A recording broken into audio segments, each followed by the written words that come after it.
Assalamualaikum warahmatullahi wabarakatuh. Kali ini kita akan belajar uji Lilliefors, yaitu uji normalitas data untuk data tunggal. Nah, apakah data berdistribusi normal atau tidak? Nah, hipotesis yang diuji, H0 itu data berdistribusi normal, sedangkan H1-nya data tidak berdistribusi normal. Nah, bagaimana kriteria ujinya? Kriteria ujinya kita akan mencari L hitung, L0, dan nanti dibandingkan dengan L tabel. Nah, terima H0 jika L hitung lebih kecil dari L tabel. Maka kesimpulannya nanti data yang kita hitung itu berdistribusi normal jika L hitung lebih kecil dari L tabel. Baik, langsung saja. Apabila kita mempunyai data tunggal, bagaimana caranya menggunakan software Excel ini? Nah, di sini saya akan menggunakan data dari buku Bapak Profesor Dr. Supardi, aplikasi statistika dalam penelitian. Itu di halaman 132. Nah, di sini ada soal jumlah datanya sebanyak 24. Nah, setelah dikelompokkan, diurutkan itu menjadi 7 kelompok. Nah, permasalahannya di sini di software ini ada 5. Nah, bagaimana cara menambah supaya menjadi 7? Berarti kurang 2. Caranya itu ambil dari 5 ini, ambil di tengah, kolom di samping ini kita klik. Kemudian klik kanan. Ya. Diklik kanan sampai muncul, nanti bisa sisipkan atau insert. Ya. Insert. Nah, ini satu udah, kemudian satu lagi. Sisipkan lagi. Nah, setelah ada 7, bagaimana? Nah, ini kita nomor urutnya kita urutkan dulu seperti 7 nih.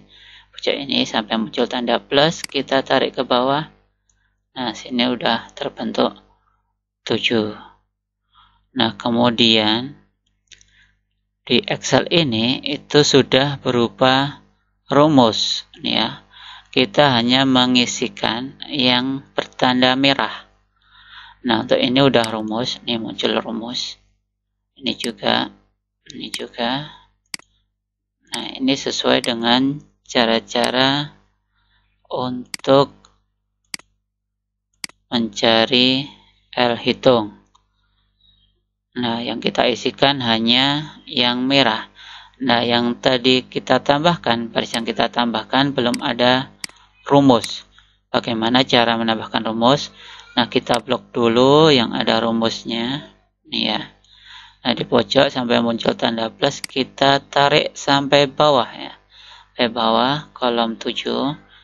Nah, sudah. Nah, kita cek tadi di kolom 3 yang kosong apakah udah ada rumus. Nah, sudah ada rumusnya. Nah, kemudian kita tinggal mengisikan yang merah ini. Nah, di soal ini saya ketikkan saja untuk datanya XI itu 2, kemudian 3, 4, 5, 6, 8, 9. Nah, kemudian jumlahnya, FI-nya itu yang 2 sebanyak 2. Kemudian 2, kemudian 3, kemudian 5, kemudian 5, kemudian 4, kemudian 3. Nah, di sini sudah menghitung sendiri, jadi jumlah datanya 24. Nah, langkah pertama kita akan mencari rata-rata dan standar deviasi atau simpangan baku. Nah, ini setelah kita isikan, kita sudah dapatkan ya hasil rata-ratanya bernilai 5,7. Simpangan bakunya 2,2. Nah, kemudian nilai kita lihat frekuensi kumulatifnya betul ada 24. Nah, nilai Z, nah ini ya, ada yang tandanya negatif dan positif. Nah, ini tidak masalah untuk mencari Z tabelnya. Nah, bagaimana cara mencari Z tabelnya? Di sini ada 1,7. Kita lihat tabel di 1,7. Ya, untuk tabel 1,7 bisa kita lihat 1,7. 1,70. Nah, ini ya. Ini 1,70 4554. Berarti kita tuliskan di sini tabel ini memakai 0, ya. Kita kembali ke set tabel, ini kita ketikkan 0,4554. 4554.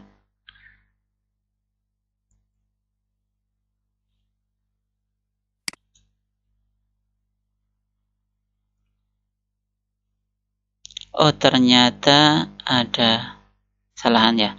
Nanti dilihat di komputernya masing-masing apakah untuk koma itu pakai titik atau koma. Nah, di Excel sini ternyata harus pakai koma. Kita ulang lagi, ketikkan 0,4554.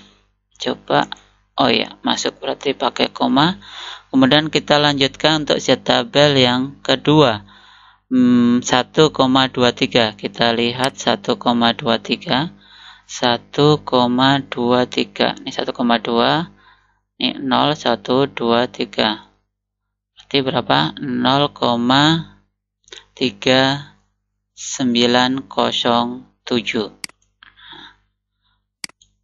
Kita ketikkan 0,3907. Selanjutnya untuk 0,77. Nanti bisa dilihat di tabel L-nya. Untuk 0,77 itu bernilai 0,2794. 2794. Kemudian untuk 0,31 bernilai 0,1217.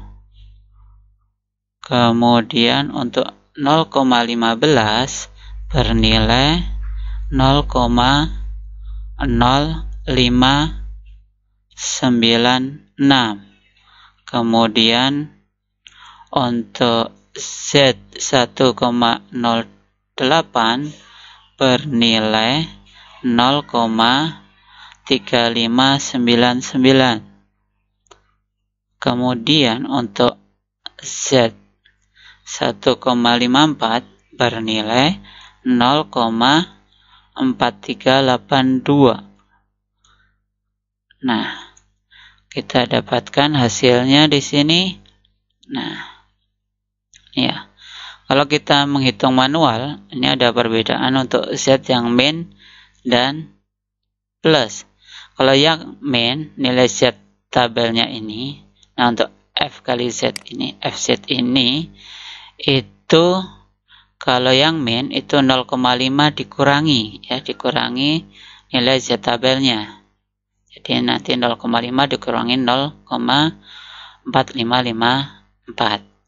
Nah, kalau yang positif itu ditambahkan ya nilai Z tabel. Jadi 0,5 ditambah nilai Z tabelnya. Nanti 0,5 tambah ini jadi 0,5596. Jadi kalau yang positif pasti FZ-nya ini lebih dari 0,5. Kalau yang min pasti kurang dari 0,5 karena dikurangkan. Nah, bagaimana untuk mencari nilai L0-nya? Nah, L0-nya itu dari FZI dikurangi SZI ini harga mutlak ini, nilai yang paling besar. Nah, di sini kita cari nilai yang paling besar. Ternyata nilai yang paling besar adalah ini ya, 0,1482 nih. Ya, saya tandain. Nah, ini sebagai nilai L0. Jadi kita dapatkan L0 ini sama dengan kemudian kita bandingkan dengan L tabel. Nah, L tabel kita cari dari tabel ya. Nah, bagaimana cara mencarinya? Itu kita lihat jumlah datanya sebanyak 24. Maka kita lihat tabel yang 24. Nah, di sini ada tabel untuk uji Lilliefors itu yang jumlahnya 24. Nah, di sini yang mendekati adalah 25. Untuk taraf signifikansinya 0,05 itu bernilai 0,173. Nah, kita tuliskan 0,173. Kita bandingkan L0 dengan L tabel. Ternyata L0 lebih kecil dari L tabel. Nah, tadi kriteria H0 diterima itu jika L0 lebih kecil dari L tabel. Maka untuk data ini, maka H0-nya diterima, sehingga disimpulkan data berasal dari populasi yang berdistribusi normal. Baik, teman-teman. Itu adalah cara untuk mencari atau menguji normalitas data tunggal dengan uji Lilliefors. Nah, di software ini tinggal mengisi yang merah ini ya. Yang merah ini diisi, nanti kalau kolomnya kurang tinggal ditambahkan dengan insert. Tapi ingat tambahnya di tengah biar rumusnya tidak berubah. Baik, saya akhiri cukup sekian. Assalamualaikum warahmatullahi wabarakatuh.